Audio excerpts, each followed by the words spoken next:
Welcome. आज हम पढ़ने वाले हैं how to tell wild animals. Chapter है क्लास 10th इंग्लिश का। ठीक है, ये परीक्षा बोर्ड में से हम पढ़ रहे हैं। परीक्षा बोर्ड अंग्रेजी कक्षा 10वीं। पहला क्वेश्चन देखते हैं। यदि आप नए हैं तो चैनल को ज़रूर सब्सक्राइब कीजिएगा। ठीक है, लाइक कीजिएगा और शेयर कीजिएगा। Where can one see the Asian lion? Asian lion को कोई कहाँ देख सकता है? ठीक है, one can see the Asian lion in a forest in the east. Forest में तो आप बता सकते हो आराम से, लेकिन आपको ईस्ट भी बोलना पड़ेगा। मतलब ईस्ट में, फॉरेस्ट में देख सकते हो आप किसको? एशियन लोयन को। ठीक है ना। ईस्ट वेस्ट नॉर्थ साउथ चार दिशाएं होती है। तो पूर्व में आप देख सकते हो, पूर्व की दिशा में जंगलों में किसको? एशियन लोयन को आप देख सकते हो। What colour is the Asiatic lion's skin? जो एशिया के लोयन को जैसे हमने जंगलों में देखा पूर्व की दिशा में, ठीक है ना, तो उसके स्किन किस प्रकार की होती है? एशियाटिक लोयन की स्किन किस प्रकार की होती है? तो हम बोल सकते हैं it is brownish yellow.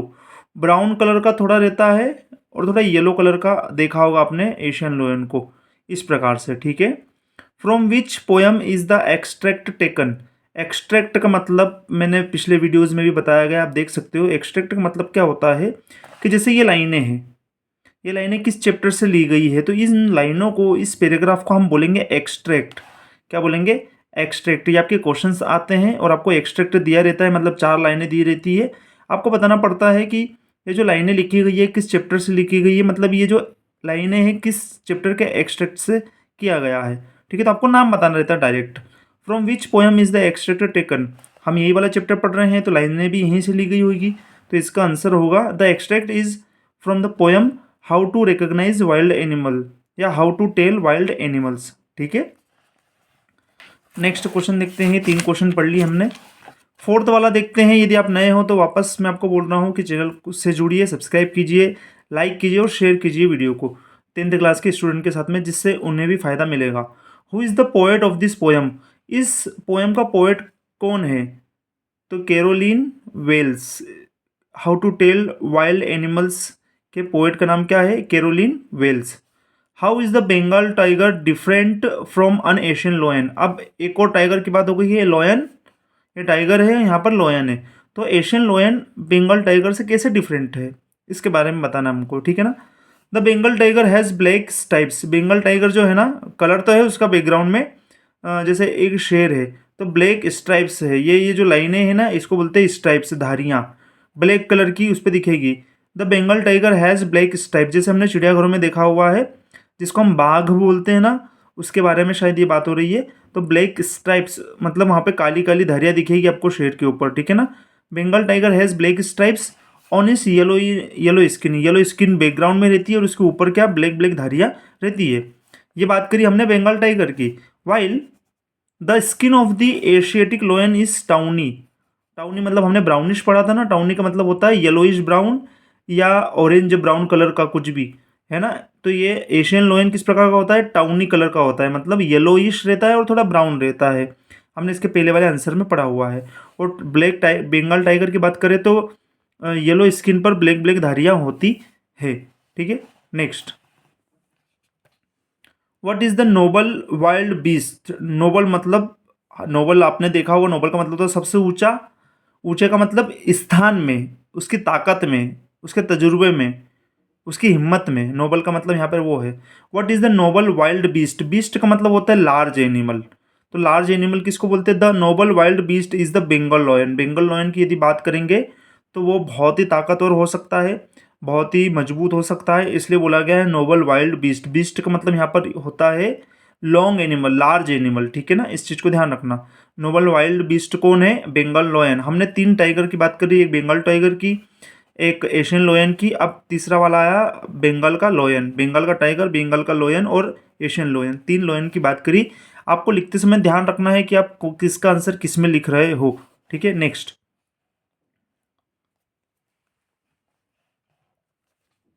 What is special about the leopards skin?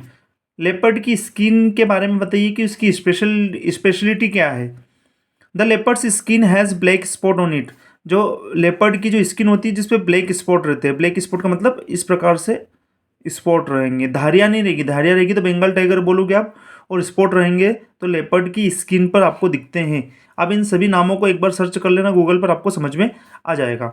Is crying good before a leopard, leopard के सामने रोना अच्छी बात है क्या? No, crying is useless before a leopard, मतलब रोना बहुत ही यूजलेस बात है किसके सामने? लेपर्ड के सामने। He just keeps on leaping upon its prey, prey का मतलब होता है शिकार, लीपिंग का मतलब होता है हाई जंप मारना या मूव कर देना क्विकली तरीके से, मतलब झपट्टा मारना, इसको बोलते हैं झपट्टा मारना, इसको बोलते हैं शिकार। अब आंसर देखिए, is crying good before a leopard, क्या लेपर्ड के सामने रोना अच्छी बात है? No, crying is useless before a leopard, leopard के सामने रोना अच्छी बात नहीं है। He just keeps on leaping upon its prey, वो क्या करता है उसके शिकार के ऊपर, कौन? लेपर्ड अपने शिकार के ऊपर झपट्टा मारता है और उसको मार डालता है ना। लिपिंग का मतलब होता है हाई जंप में झपट्टा मारना, और प्रे मतलब होता है शिकार। PRAY का मतलब तो प्रार्थना होता है, आपने देखा होगा। PREY का मतलब होता है शिकार। How is a leopard different from a Bengal tiger, अब बात करी है लेपर्ड कैसे डिफरेंट होता है बंगाल टाइगर से। बंगाल टाइगर के बारे में हमने ऊपर पढ़ा था, ठीक है ना। अब बंगाल टाइगर हैज स्ट्राइप्स, मतलब धारियां हैं, while a leopard has black spot, leopard के पास में ब्लैक स्पॉट है उसकी स्किन के ऊपर। The Bengal tiger is bigger in size than leopard, मतलब बंगाल टाइगर की बात करें तो बड़ा है, किससे बड़ा है? लेपर्ड से बड़ा है, ठीक है। What will a bear do if you chance to see one, है ना। यदि बियर क्या करेगा, मतलब भालू क्या करेगा यदि आपको चांस मिलता है देखने का उसको? The bear will hug the person so tightly that he may die, क्या करेगा भालू? आपको हग करेगा, मतलब गले मिलेगा, जिससे पर्सन जो है टाइट, बहुत टाइट तरीके से हग करेगा, जिससे पर्सन की मौत भी हो सकती है। तो क्वेश्चन ये है कि what will a bear do if you chance to see one, यदि आपको देखने का मौका मिले भालू को तो आप क्या करोगे? बियर क्या करेगा आपके साथ में? तो बियर क्या करेगा? आपको हग करेगा बहुत टाइटली, जिससे आपकी मौत भी हो सकती है। Where can one see a bear, भालू को आप कहाँ देख सकते हो? One can see a bear while walking around one's yard, किसी के आसपास के एरिया में, जैसे आपका घर है, घर के बाहर का जो एरिया है उसको यार्ड बोल सकते हो, तो घर के बाहर वाले एरिया में आप देख सकते हो किसको? बियर को, घूमते हुए, वॉकिंग करते हुए, अराउंड मतलब चारों तरफ, ठीक है। ये तो क्या है? ऑब्जेक्टिव है, इसको आप क्लियर कर लेना। इसमें डी का आंसर बता रहा है, क्या पूछा है? The animal that may kill one by hugging is, गले मिलकर कौन एनिमल मार सकता है? तो हमने जस्ट पढ़ा था बियर, ठीक है। Next, which two animals are mentioned in the stanza, stanza मतलब जो लाइनें दी गई है चैप्टर में, उसमें से कौन से दो एनिमल की बात की गई है? The two animals mentioned in the stanza are the hyena and the crocodile, hyena और क्रोकोडाइल की बात भी की गई है, ठीक है। What is a novice, novice का मतलब क्या होता है? नोवाइस का मतलब होता है एक नया नया व्यक्ति जो अनुभवहीन हो, जिसमें अनुभव ना हो किसी चीज को लेकर, तो उसको बोलते हैं नोवाइस। और novice person without much experience, जिसको ज़्यादा अनुभव नहीं हो उसको नोवाइस हम कह सकते हैं। आपको भी ज़्यादा किसी फील्ड में एक्सपीरियंस नहीं है तो अपने आप को आप नोवाइस बोल सकते हो। जैसे आप फ्रेशर बोलते हो ना, वैसे ही आप नोवाइस भी बोल सकते हो। आई एम नोवाइस मतलब आपको ज़्यादा अनुभव नहीं है किसी भी फील्ड में, ठीक है ना, जॉब में या बिजनेस में। How are the two animals different, दो एनिमल किस प्रकार के डिफरेंट हो सकते हैं? The two animals are different because the hyena is always smiling, hyena आपको जब भी दिखेगी तो स्माइल करते हुए दिखेगी, और क्रोकोडाइल दिखेगा तो आपको रोते हुए दिखेगा। हाइना का मतलब वो भेड़िए होते हैं ना, उनकी बात शायद हो रही है, ठीक है। और क्रोकोडाइल का मतलब जो क्रोकोडाइल आपको वीपिंग करते हुए दिखेंगे, रोते हुए दिखेंगे। How can we recognise a chameleon, chameleon बोलेंगे, इसको ध्यान रखना।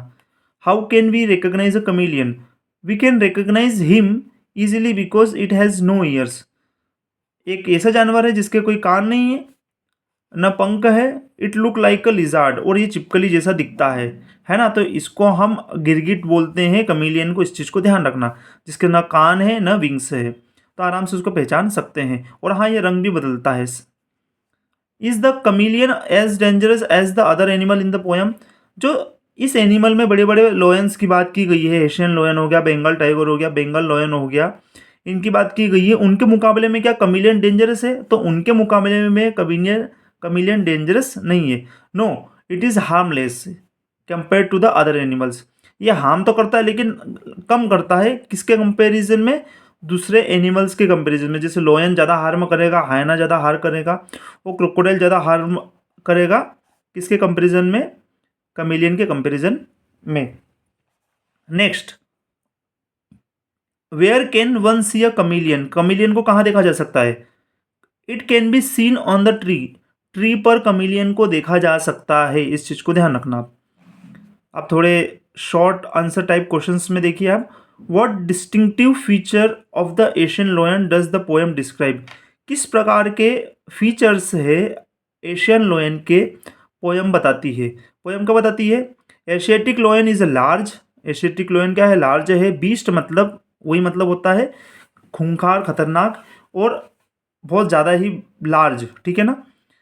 बीस्ट ऑफ ब्राउनिश, ब्राउनिश मतलब एक कलर की बात हो रही है। तो कैसा हुआ? एशियाटिक लोयन हुआ, लार्ज हुआ, बीस्ट हुआ, खतरनाक और ब्राउनिश कलर का हुआ। हिज रोर मतलब उसके जो दहाड़े creates terror in the people's heart, और लोगों के दिलों में डर बैठ जाता है जब वो रोर करता है। कौन? एशियन लोयन जब रोर करता है तो लोगों के दिमाग में, लोगों के दिल में क्या हो जाता है? टेरर बैठ जाता है, ठीक है। He is found in the Asian countries, और एशियन कंट्रीज में पाया जाता है एशियन लोयन, ठीक है। How can be identify the Bengal tiger? Bengal tiger को कैसे आइडेंटिफाई कर सकते हैं? We can identify the Bengal tiger by the black stripes. Black stripes यदि आपको दिखती है, मतलब हमने देखा था येलो स्किन पर ब्लैक धारियाँ थी ना, तो हम बंगाल टाइगर को इस प्रकार से पहचान सकते हैं, येलोइश स्किन पर। देखिए, he is a large animal and rightly called the king of the forest. ये लार्ज एनिमल है। कौन लार्ज एनिमल है? बंगाल टाइगर, और इसको बोला जाता है किंग ऑफ द फॉरेस्ट, ठीक है।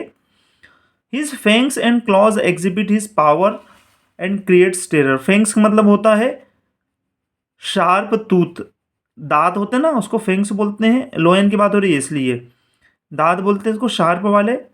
एंड क्लॉज, क्लॉज का मतलब होता है नेल्स, ठीक है ना, जो पंजे में जो नेल्स रहते हैं ना, इस प्रकार से उसको बोलते हैं क्लॉज। तो बोला क्या है कि हिज फैंग्स मतलब दांत, और जो नुकीले नेल्स है, एग्जिबिट मतलब दिखाते हैं उसकी पावर, एंड क्रिएट टेरर, ठीक है ना। तो हम बंगाल टाइगर को किस प्रकार पहचान सकते हैं? We can identify the Bengal tiger black stripes से, येलो स्किन पर ब्लैक स्ट्राइप्स होंगे, ठीक है ना। सबसे बड़ा एनिमल है, किंग ऑफ द फॉरेस्ट कहा जाता है। उसके जो टूथ है मतलब दांत है वो, और उसके जो पंजों के जो नुकीले दांत है, उन उनसे दिखाया जा सकता है कि उसमें पावर कितना है, और वो क्रिएट करता है टेरर लोगों के दिलों में, ठीक है। Next question, how does the leopard behave when he sees someone? Leopard किस प्रकार का बिहेवियर रखता है जब वो देखता है किसी और को, ठीक है। अ leopard has black spot, leopard की स्किन पर ब्लैक स्पॉट्स है, धब्बे हैं। ऑन इज येलो स्किन मतलब उसकी स्किन येलो है और धब्बे कैसे? ब्लैक वाले हैं, ठीक है ना। व्हेन ही सीज समवन, जब वो देखता है किसी को मतलब किसको? शिकारी को। It leaps over it, leaps का मतलब होता है झपट्टा मार देना, क्विकली मूव कर देना, ओवर इट उसके ऊपर। He keeps on leaping on the body of the victim, जो भी है शिकार उसकी बॉडी पर वो लिपिंग करते रहता है, मतलब झपट्टा मारते रहता है। He is powerful and terrifying, और बहुत ही पावरफुल है और टेरिफाइंग है, मतलब डर पैदा करने वाला है। तो लेपर्ड के बारे में ये बोला गया है कि लेपर्ड क्या है? येलो स्किन पे ब्लैक स्पॉट्स है, शिकारी को जब देखता है तो उसके ऊपर झपट्टा मारता है, बहुत ही जल्दी मूव करता है उसके ऊपर, और झपट्टा मारते रहता है अपने फैंक्स से, क्लॉज से, जिससे क्या होता है? विक्टिम की जान जा सकती है, और ये पावरफुल भी होता है और टेरिफाइंग भी होता है। आप हिंदी में आंसर्स को याद कीजिए, जिससे क्या होगा? आपको लिखने में बहुत आसानी होगी। और यदि आप नए हो तो जरूर चैनल को सब्सक्राइब कीजिए, लाइक कीजिए और शेयर कीजिए अपने दोस्तों के साथ में, 10th क्लास के स्टूडेंट के साथ में, जिसको भी इंग्लिश में प्रॉब्लम आती हो। How does the poem describe the chameleon? Chameleon को किस प्रकार डिस्क्राइब किया गया है, मतलब गिरगिट को किस प्रकार डिस्क्राइब किया गया है? The poet says that a chameleon has no ears, उसके कोई कान नहीं है, विंग्स भी नहीं है, ठीक है ना, पंख भी नहीं है। It is a small animal like lizard, चिपकली जैसा है, ठीक है ना। We may see him sitting alone a tree, और हमको देख सकते हैं कि ये पेड़ों पर अकेला ही बैठा हुआ रहता है। इसको गिरगिट बोलते हैं, ध्यान रखना। लॉन्ग क्वेश्चन में देखते हैं, लास्ट 2 क्वेश्चन बचे हुए हैं, आराम से देखिए वीडियो को और याद कीजिए और पिछले वीडियोस भी देखिए, सभी चैप्टर्स के वीडियो बन रहे हैं एक के बाद एक। आप प्यार भेजेंगे जिससे क्या है मैं और भी अच्छे वीडियोस बना पाऊंगा और आपके लिए हेल्पफुल हो सकता है एक भी video. How does the poet suggest that you identify the lion and tiger? Poet बोलता है कि आप किस प्रकार से आइडेंटिफाई कर सकते हो लॉयन को और टाइगर को। Home can you do so according to him? और किस प्रकार से ये आप आपकी दिमाग लगाकर बता सकते हो। The poet suggest that we may identify the lion by his large brownish body. Poet बोलता है कि हम आइडेंटिफाई कर सकते हैं कैसे उसको, उसकी ब्राउनिश बॉडी को देखकर, लार्ज एनिमल को देखकर, है ना, ठीक है, एंड उसकी आवाज़ को भी सुनकर हम उसको आइडेंटिफाई कर सकते हैं। The tiger has distinct striped. Distinct का मतलब आप ये समझ सकते हो कि क्लियरली और easily. The tiger has distinct stripes मतलब दूर से ही आपको धारियाँ दिख जाएगी उसकी येलो बॉडी पर। We can identify them, them मतलब सभी जानवरों को। When they attack us and it is a dangerous way to identify them.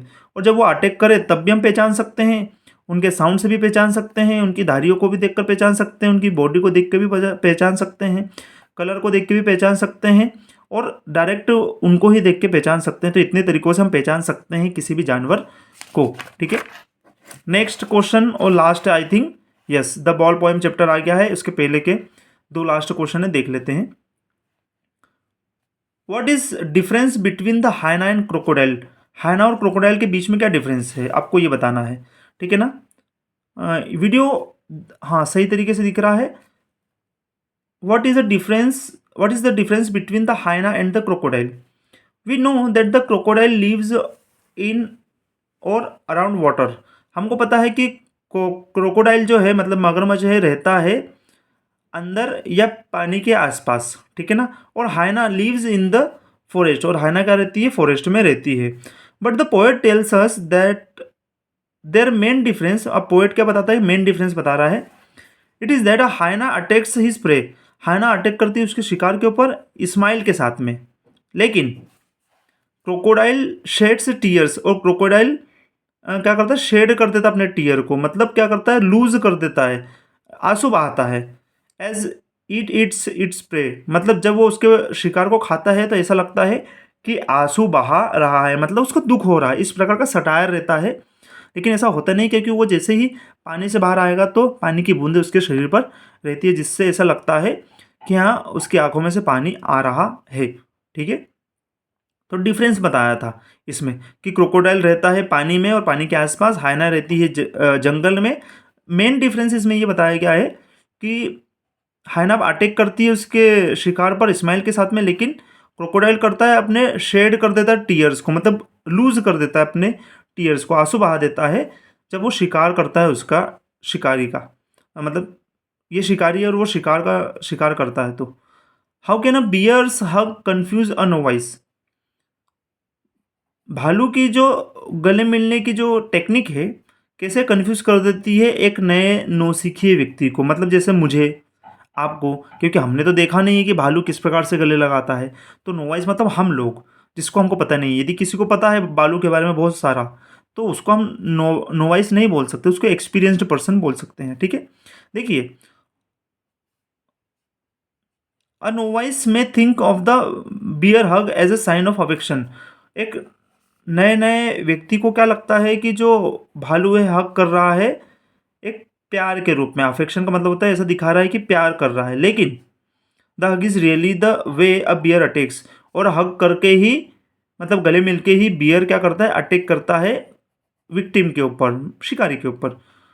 He hugs so tightly, वो बहुत ही ताकत से हग करेगा, आपको गले मिलेगा। And the victim badly injured और किल्ड, विक्टिम क्या हो जाएगा, या तो इंजर्ड हो जाएगा या तो बहुत ही, मतलब इंजर्ड इंजर्ड हो जाएगा या तो किल हो जाएगा, मर जाएगा।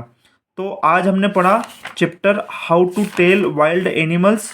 थोड़ी मेरी स्पीड ज़्यादा इसलिए है क्योंकि लेंदियर हो जाता है वीडियो, लेकिन आप आराम से इसको देख सकते हो यदि आपको स्पीड ज़्यादा लगती हो तो। और मैंने सभी क्वेश्चंस को क्लियर कर दिया यहाँ पर विथ मीनिंग, और इंग्लिश पढ़ के भी, तो आप इंग्लिश भी सुन सकते हो, वीडियो को देख भी सकते हो, याद भी कर सकते हो, किसी और को भी सिखा सकते हो, और अपने 10th क्लास के स्टूडेंट के साथ में शेयर कीजिए वीडियो को। आप भी देखिए कंप्लीट, और अपने एग्जाम की बढ़िया तरीके से तैयारी कीजिए। मिलते हैं नेक्स्ट वीडियो में नेक्स्ट चैप्टर के साथ में क्लास 10th से। ओके, चैनल को सब्सक्राइब कीजिए, नाम है इंग्लिश आर्ट। सर्च कीजिए इस प्रकार से स्मॉल लेटर में इंग्लिश आर्ट, साथ में यूट्यूब पर आपको मिल जाएगा। ठीक है, और चैनल वीडियोस देखिए जिससे आपको काम मिलेगा, काम आएगा सब कुछ। और लाइक कीजिए और फॉलो कीजिए। ठीक है, मिलते हैं नेक्स्ट वीडियो में, बाय।